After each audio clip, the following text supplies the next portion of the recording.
Welcome to the Goddess Conjurer podcast and show. I'm Christina Margaret, a holistic empowerment and sobriety coach. I'm also a spiritual badass and truth seeker. Join me as I chat with wicked guests who are down to get real with raw, unfiltered conversations inspired to help you level up your spiritual and personal expansion. So settle in, get cozy, get ready, and let's enjoy the ride. Cloud. Cool.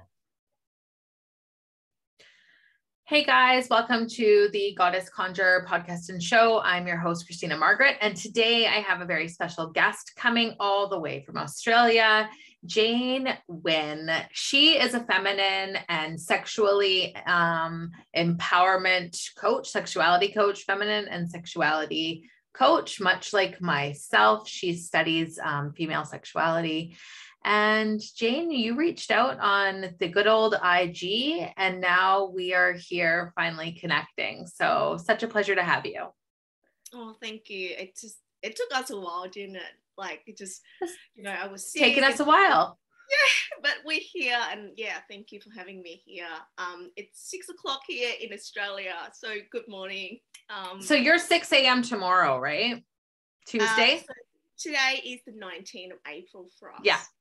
Yep. And it's still the 18th here. So you're coming in from the future, and here I am in your past. So today, Jane and I are going to use this time to just talk, just to kind of raw and authentically go with the flow here. Really interested to know the work that you're doing. I've got a couple of questions for you. I'm very passionate about female sexuality and empowerment among women. I honestly think that female sexuality and female-bodied women in general becoming empowered in their sexuality is so important to the planet, to the change that needs to take place in the world. And so I love speaking with like-minded women and other women wanting to help women do the work. So cool to connect with you. Thank you. Yes. What brought you into this work?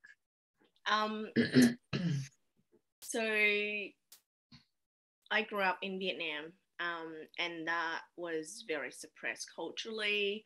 Sexually, I grew up never seen my mum and dad holding hands, let alone seeing any intimacy whatsoever. I remember even in my teenage years, feeling so ashamed of my sexuality because sex was always the taboo subject. My mum never talked about sex or me having a boyfriend or contraception or anything like that because it was so taboo, and she just thought that if she didn't talk about sex, then maybe I wouldn't have had sex. And then, well, as we all know, teenagers. It's totally what happens, though. Just don't talk about it, and then it doesn't exist, right? Yeah, exactly. But I think a lot of that got me so curious. Almost like I went a bit more rebellious in my teenage years, and then I got to an abusive relationship and had a lot of sexual trauma from that. I think once I left that relationship, I was on this path of healing myself, healing my sexuality, healing my trauma. And through that, I kind of took the next step into where I am today. And that's why, it's a big passion of mine to help women overcome a lot of their abuse and trauma and reclaiming themselves, reclaiming their pleasure, reclaiming their power, reclaiming their life force in life. And I just feel so emotional even talking about it because it's such a, still to this very day, it's not a topic that we can openly talk about to everyone, even education at school. And I do hope that the more women step into this space and claiming their own power, the more we can shift and change, for women in general and for children. I've got a little daughter And I do hope that by the time she reaches the age where she starts to explore sexuality, that it can be just a normal conversation like we have breakfast. Totally. And like, what a great opportunity for a younger generation of girls to have mothers that feel comfortable in their sexuality and feel safe to step out of shame and the conditioning that is totally put on all of us so deeply. I really resonate with the taboo of sexuality. I have been exploring and talking a lot lately about what I feel are the two most taboo topics among women, which is the ability to create abundance and financial freedom, and our inability to be empowered sexually. And I think that those two things hold the key to our freedom. And until we start to heal and explore those patriarchal wounds of our sexuality oppression and the oppression of our ability to be abundant, we will continue to stay in that conditioned container. So we're living in like the best time ever right now, you know, and we're honestly speaking a truth that goes generations back. We're the first women, my throat chakra is just going off right now. We're the first women in, you know, probably since patriarchy began that can safely and openly talk about sexuality, but we are still held back in so many ways, right? Because there's still so much judgment and, well, we're still living under the umbrella of patriarchy, right? Yeah, and I think a lot of time it also like we still have that like wounds inside of us, and more women claiming that, allowing also like more permission collectively for us to step in. It's almost like, you know, with the suppressed voices of women, one woman speaking up about Me Too, for example, other women also see that as like, wow, I can speak up. I can actually it's permission. share. Yeah, exactly. That's all it takes. It's so amazing. It so is. And I think more and more, like, women are rising, feminine are rising, and it's exciting because even in that, not just women, but also calls men into really looking at our dynamic together, our sexuality together, and also collectively how we come into divine union together. Like, it's such a totally. I always am taught, like, I'm always on the female side of patriarchy and the damage that it's done, but patriarchy has damaged men like just as much, if not more, into pushing them into that toxic masculinity, right? Yeah, and I feel like, you know, I used to be in circle with men, being a facilitator of dancing heroes, and yeah, when I sat in circle with men, like when they shed tears and speaking up about how much they were also abused, you know, by women, like it's really shed the light of like, wow, we all were suffering. We're all wounded. Yeah. Yeah. It just really allowed us to like step into a space where we have to take personal responsibility for ourselves. And they also need to take responsibility for themselves. And while we heal our wounds, you know, our father and mother wounds, they also do the same. And I think that really shifted me in a lot of way now working with women's sexuality, because to really look at men from not just them being, you know, a man or masculine, it's really looking at them as a human being. Yeah, we have to shed those identities and live in the balance of the masculine and feminine. Gone are the days that we can use our conditioning or upbringing as an excuse for our behaviors. We're way beyond that, right? We all know that healing's available. It's whether or not you're going to be brave enough to step into the container and outside of that box, right? That we've all been put in, because we all know we all know even deep down by this point, it's doing no one justice. I mean, the state of the planet, the state of humanity, as we have witnessed so much, and it just continues to come on hard and heavy. You can't deny, what's taking place. Yeah. Do you work with men currently right now as well? No. So I used to work with men. I used to be a relationship coach, and now shifting more to sexuality and realizing that like I am passionate about women. And so a lot of my work, like when we work with couples, then I would bring, a male coach in, because I can only speak, and teach from being in a female body. And I think, yes, to, learning all the things, but I could never speak from my experience, what's it like to be in a male body. And I find that for me, like that is like a big shift in my system of thinking I know what a man wants, or I know what a man needs, rather than just really owning that, wow, like I am passionate about women and I want to help and work with women.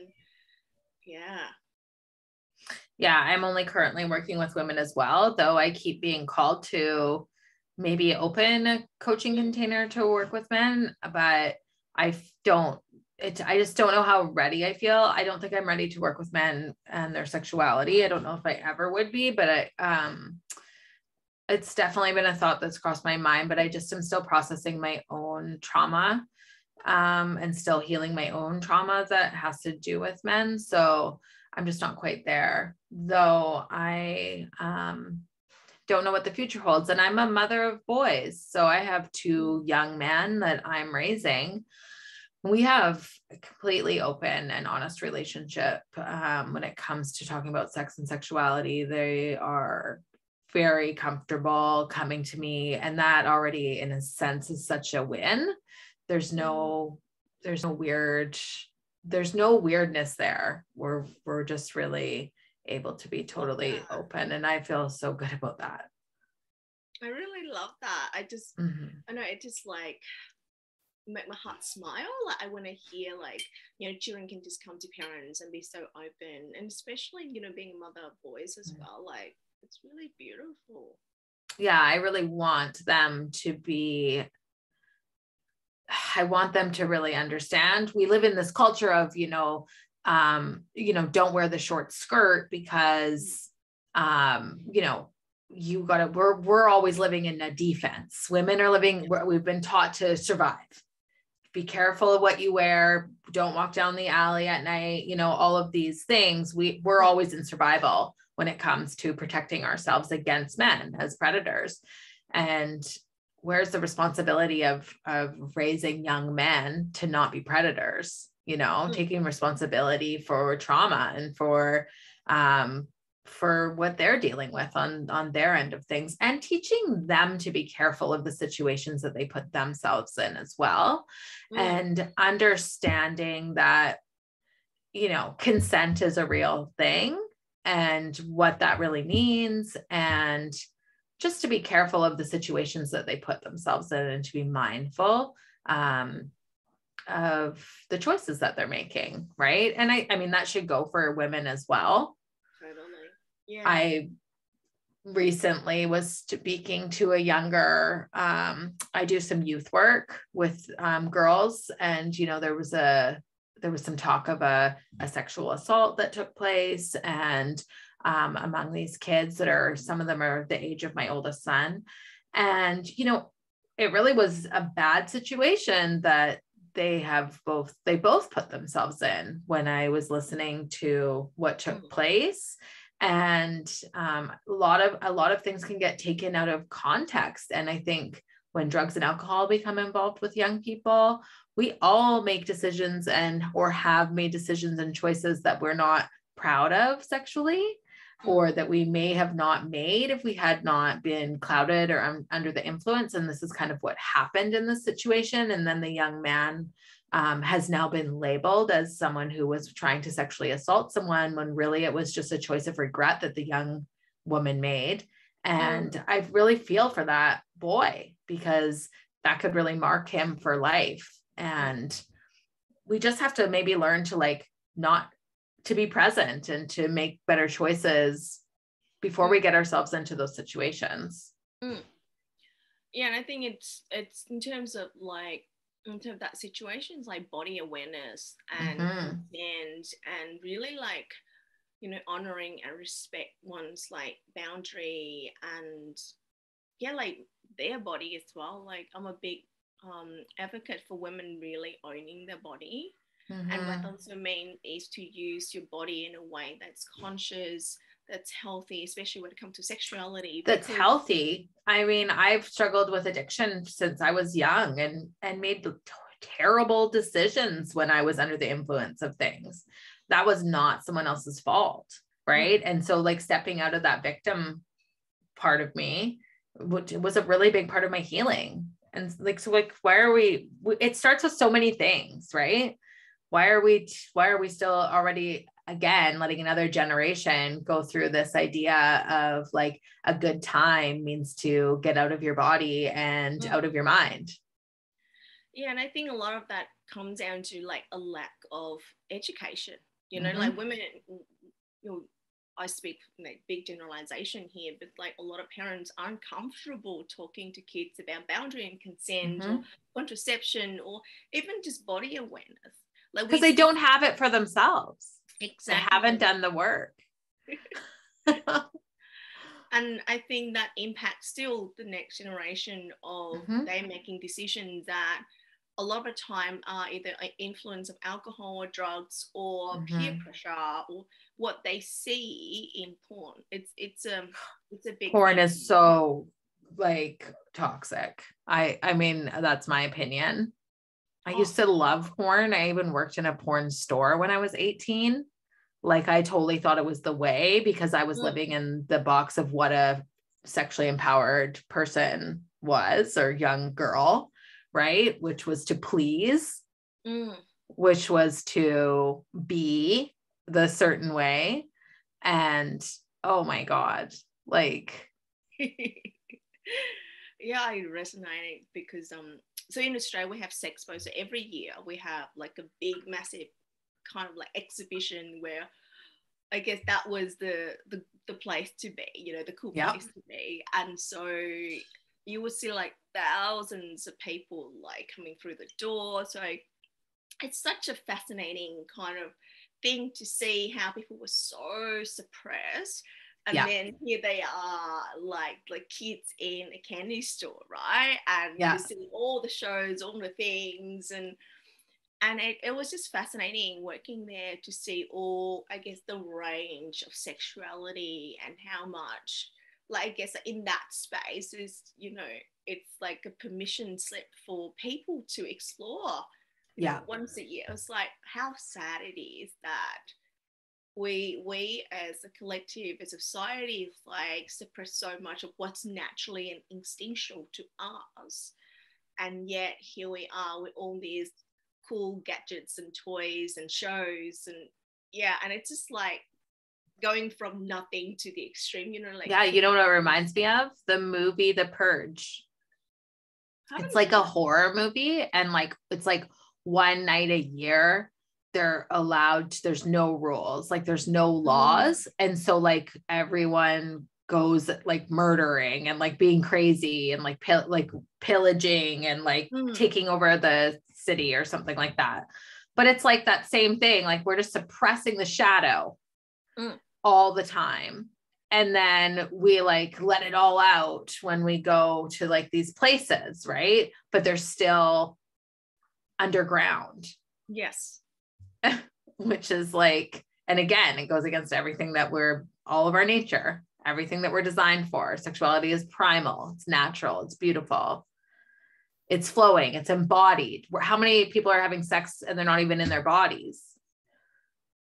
Yeah, I think, you know, like if you look at porn and what is showing people, not just teenagers, but like showing people like this is the way it's supposed to be. And you look at women, like women weren't like women's pleasure weren't considered at all. It's like women were ready and open, and so creating a lot of like skew expectations from both men and women of what sex is supposed to be. And I think, yeah, oh, it's so damaging. A performance. Exactly. Yeah.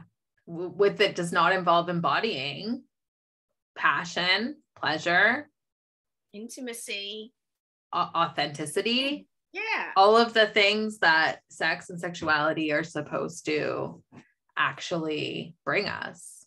Freedom. Yeah. And connection. Like, yeah, women became vessels and men became a dominant force, right? Yeah. There is women now, and though I haven't, I believe I have it somewhere, probably in some notebook of things, of a million ideas or things or notes that I have. There are women producing porn now that's supposed to be like much better. But I don't have a personal experience there to elaborate, because I haven't researched further, though I would be curious to see the dynamics. Yeah, I think I saw, oh my God, it just slipped on my mind the name. So there was one song in particular where it involves like normal bodies, and I say normal bodies, like real size women. Totally. Yeah. And it a lot of the time was focusing on women's pleasure, really taking time. It's like real people sharing their experience. And I think that's so empowering. Totally. To really change. Well, I don't know how fast they grow in that industry, but I do hope that it shed, new lights on, this is normal human beings having sex, not just some performance that's been scripted. Yeah. Look at Ron. Look at Ron Jeremy now. You are familiar with Ron. Everyone knows Ron Jeremy, right? He's like the biggest porn star of our time. Disgusting old troll man. And he's like in jail now. He's in jail, and he's like very sick and dying. And like all of that is also such a, like, I'm so spiritual and know how much the body carries things and then manifests disease. He's like a prime example of that, like he wasn't, there was nothing good there. And it's just like, we as a culture idolized this person and their anatomy, and like, yeah, he's now been charged with like several sexual assaults, sleeping with minors, and I'm pretty sure he's like very ill. It's just like, it's such a cloud, such a sheath that we're just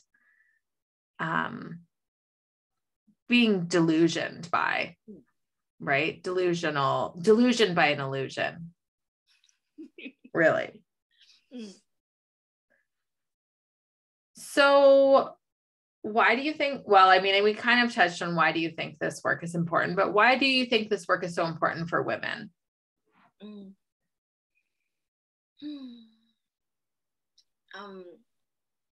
I do believe that women are so powerful in a way that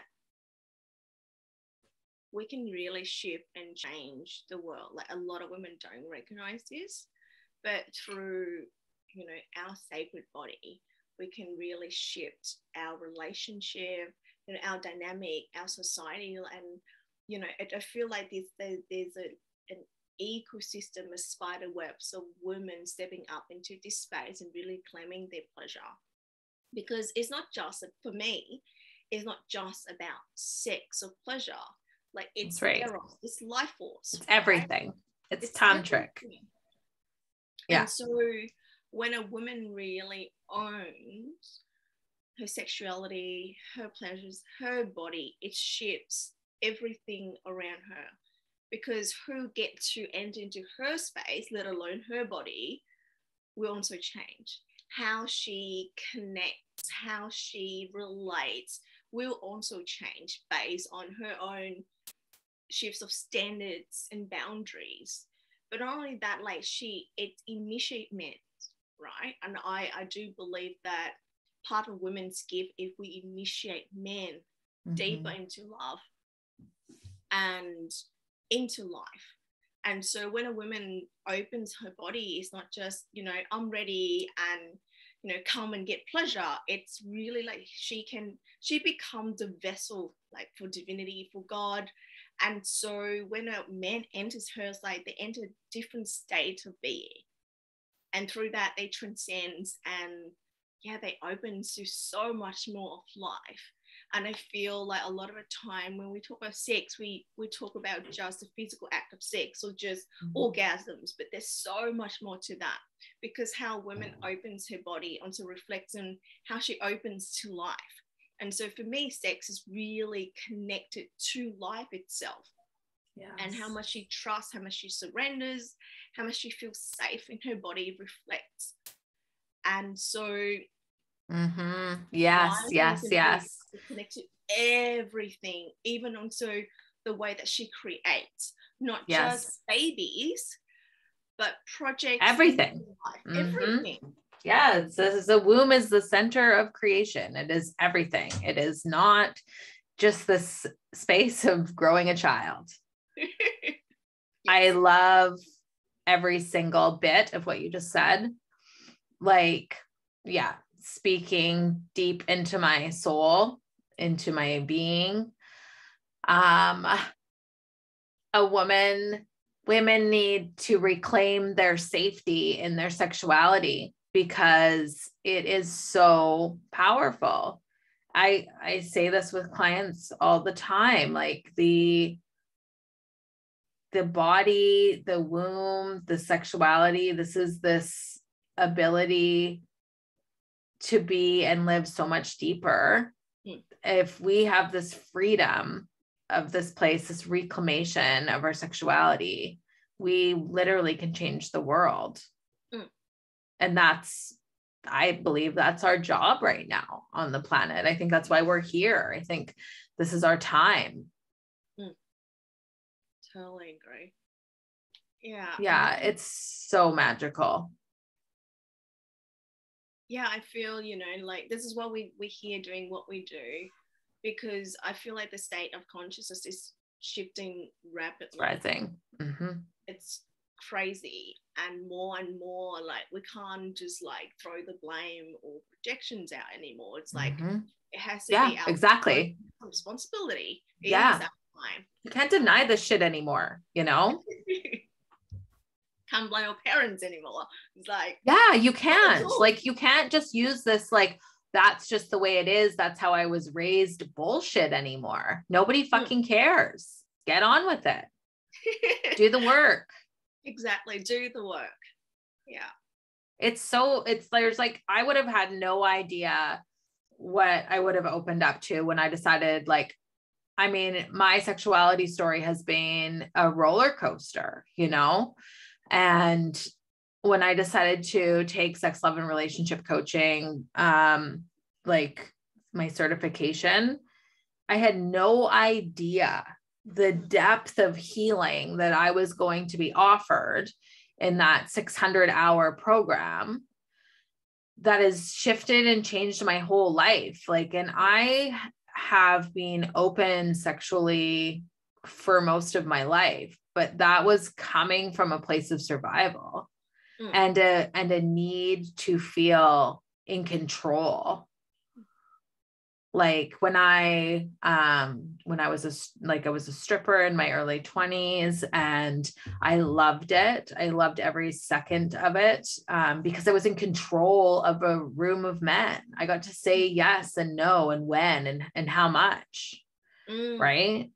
I got to decide. But this depth of sexual empowerment, a reclamation of self, an understanding of the sacred is so much deeper, so much more beautiful, and so much more empowering. Like, one of the number one things I notice with women is even a realization that their sexuality is their own.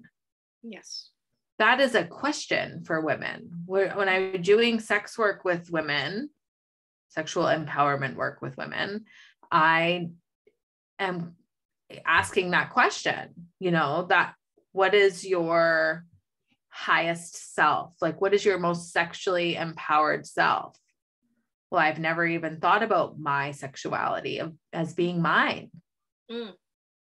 We don't even own that part of ourselves because we've not taught to. We're suppressed, right? Your mother suppressed your sexuality. Your culture suppressed your sexuality. Same with my mother. I always talk about having a shower with my mom when I was about 7 or 8, and her telling me to look straight forward, not to look up or down. There's just shame attached to everything. And shame is just so dark, right? It's dense. And, I remember like reading Brene Brown's book, and she said, shame actually corrodes our entire being, our entire worth, because essentially our worth is so linked to that. And so when a person, not just a woman, but a person experiences shame, like there's this sense of like worthlessness that exists in our being. Totally. When you think about how much sex is linked to our life force, like imagine like a person just feeling like worthless. Yes. This is so, you're just fucking throwing it out. This is it. This is it. Sex is the life force.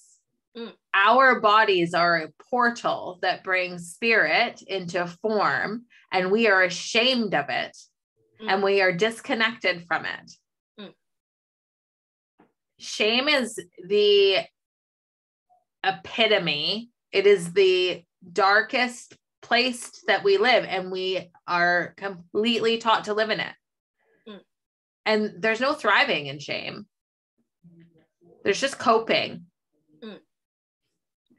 I can do you do embodiment work? You do embodiment work, and this is, which I love, and I don't have an in-person space to offer things right now. I have my fingers crossed that something's coming up and opening up for me in June, which I'm really looking forward to.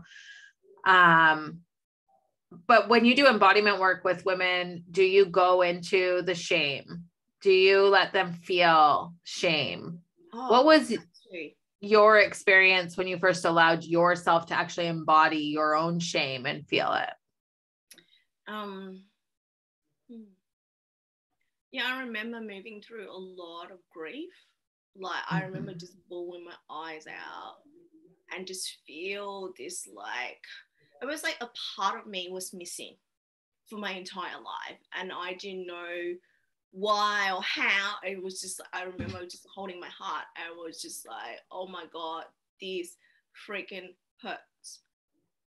And as I moved through the group, I felt so much of anger and rage moving through my system because of the toxicity of the suppression. It's, I felt like I was robbed, of my own birthright as a human being, not just as a woman, but as a human being, because of how much I was shamed. Because in Vietnam, like, it's such a suppressed culture. So not even just showing cleavage, like I couldn't wear short skirt, everything had to be covered. Exactly. And so I just remember that rage that came through was like, and I said out loud, like, this is my body. And I kept repeating, it's my body, my body. And I just felt this almost like the energies I'm calling back all the parts of me that were missing. And I claimed back this like divinity that lives inside of me as a woman. And that was such a powerful experience. And now they say working with women and just seeing even like them touching their yoni and just feel that love for the very first time, or them massaging their breasts and go like, oh, wow, that these are mine, and just feel that reclamation and the power that comes through when women move through shame into power, into like claiming what's rightfully theirs. This is why I love embodiment work. We can't escape. You can't escape the physical body. And so yet we deny it so heavily. And all of this shit that we come through, all of the mud that we trudge through to reclaim self is like that layers of shame, but also it's where the magic is. It's where the healing lies, you know? You're just totally bringing tears to my eyes. Just your experience. I can feel it in my own body. And I have that remembrance of like, yeah, just that this is my body. And especially like my trauma happened so young. I had sexual trauma at like age 5. And so there was no ownership of self or my own body. So when you start to reclaim that, when you start to feel that, to conjure that back, and you realize your birthright. And it's not, you know, we have so much ancestral lineage in us too. So like that shame and that pain and like all of that shit that we're conjuring up, all of those layers that we're going through, they're not just ours. They're our mothers, our grandmothers, our great grandmothers. So it's like, it's heavy and it's deep and it's hard. And I think that's why it becomes scary. And that's why people don't want to do it, because it's not just your shit in there. Right? It's not just yours. And like, it's already so heavy just being your own, but it's all the women before us. We're their voice now. Right? I usually say to women that you are the circuit breaker.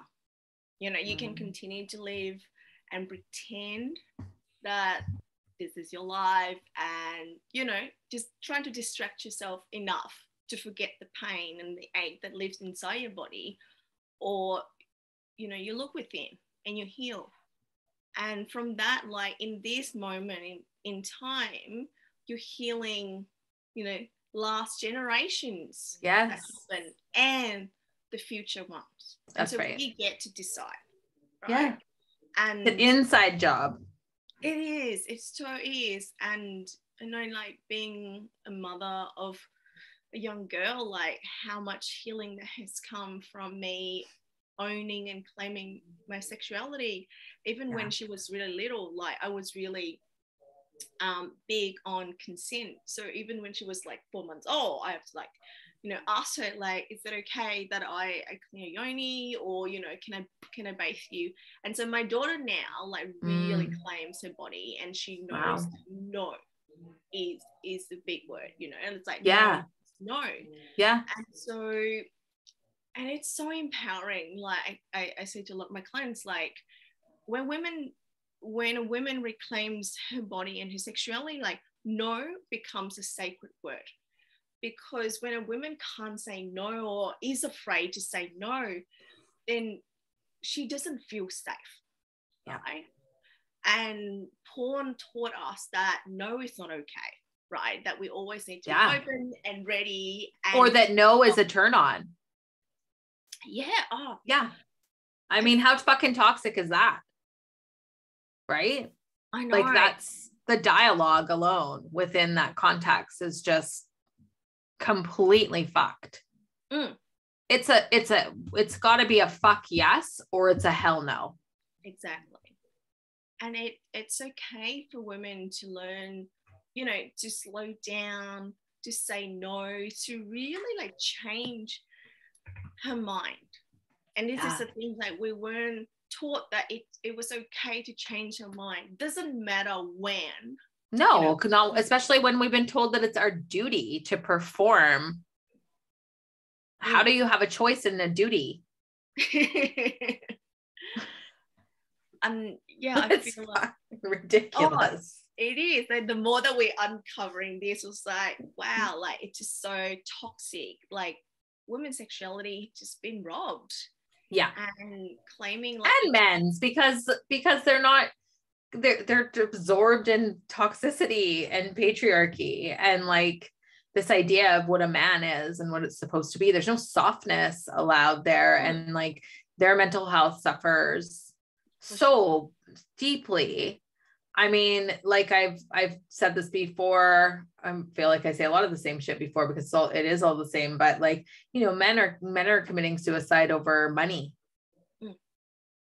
because their shame is so deep. Yes. And men are ashamed. They have to be ashamed for the toxicity, but then they override it with the ego and try and cover it up with, you know, a big voice or a controlling attitude, but that's all just fear. It's like no one's falling for it anymore, you know? Yeah, even for men, you know, they want to have their own layers of sexual shame. They do. Like it's huge, like for them, especially like after Me Too, you know, a lot of men kind of went to the other side of like they're being more feminized because they're afraid of really owning, you know, the dark masculine energy, their tank energy. And yet it's this weird dance, like women crave it so much, yet we fear and feel like terrified of men owning that because we no longer will be in control. And men also afraid of really claiming that because they're afraid of like the judgment and the shame just from society in general. And I think we have this weird dance where it's something we all crave so much. And I find that, you know, even for women's sexuality, I work with a lot of owning their sexual shadows, their desires, like the deepest, darkest part of their being. So that when it comes to relating, we can come from a place of consciousness because we all have these aspects within ourselves. And a lot of my male colleagues work with men in owning the dark masculine. And I believe that that's the way we have to come about it, to really claim these parts so that, you know, we can heal and collectively the world can heal. Yeah, because if we're stepping into our shadow, essentially the masculine needs to step into their shadow, right? It's all the shadow. It's all the healings in the dark things that we don't want to see, that we don't want to talk about, acknowledge, that continue to stay as shame. And it's not like they don't exist, you know, like they still do. When you look at sex industry, like most of it is underground. Still underground. All the shadows of sex and all the spectrums of sex are still very much underground. And so and I believe until we really bring more light to it, which I do feel like mainstream had slowly come to notice more of this sex work. Like I look at a lot of the even dating show, you know, like now they're bringing more sexuality in. There's more shows on Netflix around sexuality and sex education, which has been like surprisingly refreshing. Right. There, I keep losing my train of thought. I had something good. So yeah, women often ask me like, you know, how do you feel about sex work? What do you mean? Like, well, I was a sex worker, you know, like I sold lap dances, sold my body for money. So I feel like it can come from a very empowering place. There's so much shame around that. But but like in society and like part of our conditioning is to not trust other women. Sisterhood is lost, right? Under patriarchy, we became like, you know, the property of a man. We're worried about the other woman. There's all one-sided. Women can't be trusted. Women are suspicious. Women are liars. Women are sneaky. Women are whores. Women are sluts. Yeah. Like, and so like, again, and so then we've believed this narrative. I was a girl and a young woman who had way more guy friends. I don't like girls. Like, why was that? You know, I don't know what men ever taught me to trust about them that I would not trust a woman. you know? Yeah, the sisterhood wound is deep. Mm-hmm. Yeah, I remember my mentor once said that, you know, when you look at thousands of years ago when men went to war, right, to fight and to protect, women were kind of still like hanging around, you know, connecting. That was our tribe. But when men came back to the tribe, then their I guess sex at the time was mainly for procreation. And so they would select like the best women, right? The most fertile. And so your value. Yeah. And so, you know, it's so really at that time, it's like women were just mainly there just for producing babies. And so there was always competition among women to be selected. And that wound is still deep to this very day. We still have to, I was talking to a girlfriend of mine, I was like, the stuff that we have to do to get ready for a date or to look pretty. It was like, oh my God, our nails, our hair, our makeup, our clothes, our laundry, like all the things and all the money. And never have we stopped and thinking, wow, like for what purpose? Yes, for ourselves, but so much of that is still deep conditioning. Yeah. To be selected. Yeah. Cattle call. So, look at the diet and fitness industry continues to tell us that too, right? Society, media, be this, be more, seek outside of yourself. You're like, it's a weird, well, I think so there's a double standards where yes, you have to be sexy and you have to look a certain way, you have to be attractive, but not too sexy. Exactly.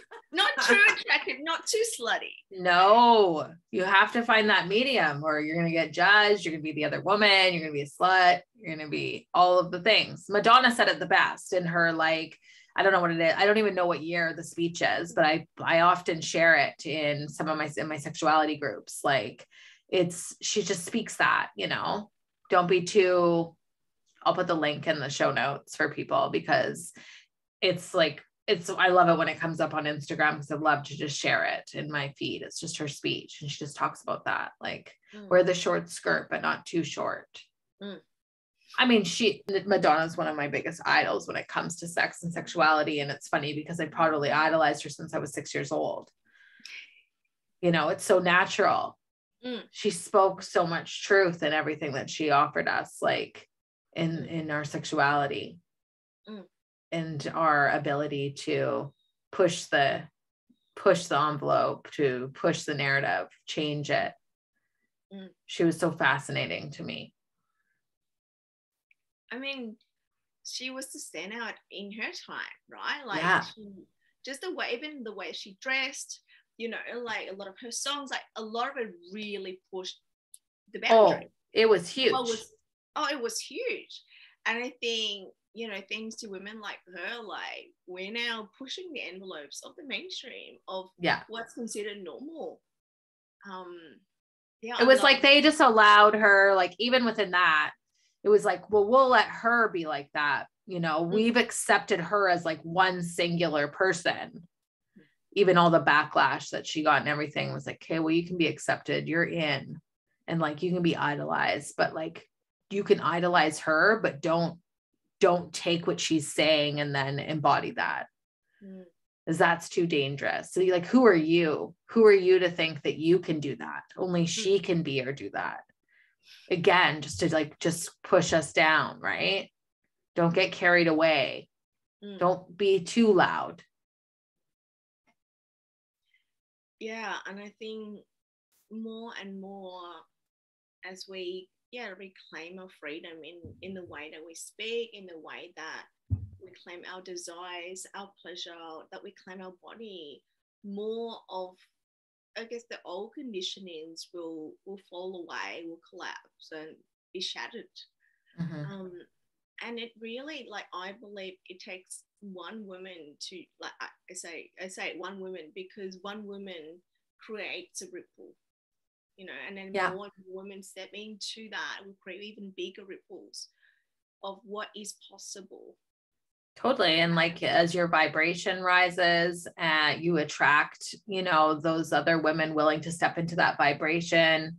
And like you already said, we just continue to, it is, even if it's subtle, when you shift and you do the healing and you do the work, it's picked up upon, you know, even energetically, and it gives permission for someone else.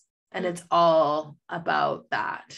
It's all about speaking your truth, embodying your power, you know, reclaiming your sense of self sexually and in every other means of the way that it means to be a woman, because it gives permission to other women to do the same thing.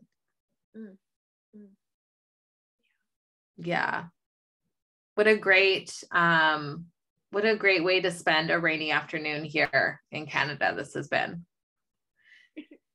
Your offerings, I saw you have a sensual women's monthly circle beginning April 26th. You have an erotic embodiment program beginning on April 28th. Are these in person, or can people be joining from all over? Yeah, so these offerings are online. Thanks to the pandemic, like a lot of my offerings, I know, it's great online. It's been amazing. And so yeah, anyone in the world can join. It's a really powerful, like I started doing monthly circle because I had this dream that maybe one day, you know, sensual dance and sexuality work can be just a new yoga. So yes, I teach a strip yoga. When I was before the pandemic, I was starting to I was like, I feel like there, you know, was that connection that I was making between the sacral chakra and the embodiment and the healing and the sexuality. And I was like, and the yoga, I was like, it all needs to just be one. So I was teaching that program in person. And now I have done so much more studying and so much more work. So I'm just hoping, like I said, I have maybe a space coming up to teach in person this program again, because I couldn't agree more. This just needs to be a normal thing. Like we need to shed that, and I'm trauma informed. So like, it's, you know, the safety is so big. Great. Awesome. So is that the monthly, or that's the erotic embodiment? So the monthly circle is just for women to come in and we get to dance and be with our body and be with our pleasure every month. That's just a really fun way to reconnect to our sensuality and our sexuality. And then erotic embodiment focus more on really using dance and movement to reconnect and open to the deeper parts of ourselves. And for a lot of women, you know, a lot of my clients, like alpha women, conscious leaders who are just always busy and almost like kind of shy away from like being the sexy one, being the one that's like really sensual and in touch with her body and herself. And so this is like the opening space for them to come in and spend, you know, 4 weeks just really focusing on themselves and sensuality, using dance and movement and embodiment. And yeah, and so throughout that, my intention, like I said, you know, the dream is for it to be like the new yoga, for temple, you know, to not be in the bushland, but like in your living room. Absolutely. Everywhere. Yeah. I really want to bring more of the sacred sexuality work into the day-to-day for women who need it the most, you know, the busy women, the exhausted women, the women who often prioritize everyone else before herself, and to really dedicate it. Sounds like a lot of women. I mean, let's be honest. Especially, you know, mothers as well. Like being a mother, I know how exhausting it can be, and so to come in and dance and be in our body and be in our juice, so that we can then give more from a place of overflowing, not from absolutely. It's beautiful. And then you have a free Facebook group called the House of the Sacred Feminine. And if anyone wants to work with you one-on-one, you've got sexuality activation sessions that you offer on a one-off basis, which is super cool. I am going to put all of your information, including your website, which is the Sacred Feminine Devotion.com, and your Instagram handle, Sacred Feminine Devotion in all the show notes. So people can find you, people can work with you, people can follow the beautiful work that you're doing. I love talking to you today.